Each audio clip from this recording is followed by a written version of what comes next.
In 1939, after Germans first became aware of the ideas of nuclear fission, scientists became extremely worried about the possibility of an atomic bomb being constructed by the Germans.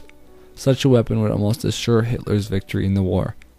Albert Einstein, Edward Teller, and Leo Szilard composed a message to President Franklin Roosevelt, explaining that Germany had the money, talent, and knowledge necessary to create a nuclear weapon, and that the United States needed to do something about it. Roosevelt reacted by creating a small committee for uranium research, but he did not yet fully understand the threat. The Maude Report was a study done in 1940, once again stating that an atomic attack in the United States was imminent. In addition, the Germans were looking stronger and stronger by continuing to inflict major damage on other European countries in the early stages of the war, causing further discomfort. In 1942, the project was placed into the Army Corps of Engineers' hands because of the security and construction needs. They put Colonel Leslie Groves in charge of the project, and he quickly tried to speed up the work. He met Julius Robert Oppenheimer in Chicago, and he made him the scientific director of the project.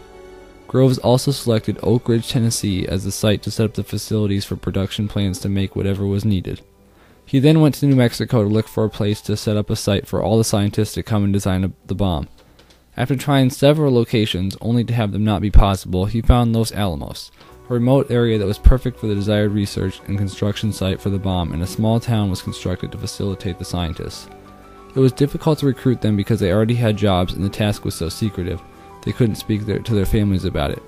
Incentives, pressure, and out of a sense of duty to their countries, the best scientists came from all over the U.S. and parts of Europe, bringing with them their families. 4 family housing complexes were common, and only the leaders stayed in actual houses. Oppenheimer felt strongly that scientists needed to meet in order to accomplish things. He had weekly meetings with the entire staff to discuss what they were doing and ask each other questions and give suggestions. The group soon decided that a uranium bomb would not work as well as a plutonium bomb, so Groves set up a site in Hanford, Washington to produce large quantities of plutonium to use for the bombs. Life in Los Alamos was intense and challenging. The scientists worked 6 days a week for long hours. Saturday nights were the one night each week in which everyone partied. This night was important in order to keep spirits up. Finally, the scientists believed they had something. They found a test site just a few hours south of Los Alamos and were planning to test it on July 4th, 1945. But on April 12, 1945, Franklin Roosevelt suddenly died, and Harry Truman took presidential office. Almost right afterwards, on May 8th, the Germans surrendered, ending the European War. This ended the race with Hitler for the bomb, but work continued at Los Alamos because there was still the Pacific War with Japan. The bomb test was delayed, and they did a dress rehearsal of sorts by exploding 100 tons of TNT. The fireball from this explosion on May 7th was seen 60 miles away. As the test approached, the scientists were increasingly nervous to see if the bomb would work. At the test site, they constructed reinforced shelters 10,000 yards away from the bomb at the 4 corners of the site for observing and recording the blast. A 100-foot tower was also constructed on which they placed the bomb.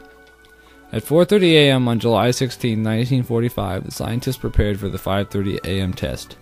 All observers had to lay face down with their feet facing the bomb so they wouldn't get hurt by the blast. The blast was a success. It was now ready to be used for war. The media immediately took up the story, but the Army was able to keep the project a secret by calling the test an ammunition dump. Einstein and Szilard had second thoughts about the use of the bomb in the war. They thought it was intended solely for the Germans if they were also building one, so they drafted a letter to President Truman asking him to reconsider the intentions of the project. But the letter didn't work. On August 6, 1945, Little Boy was dropped on Hiroshima, and on August 9th, Fat Man was dropped on Nagasaki.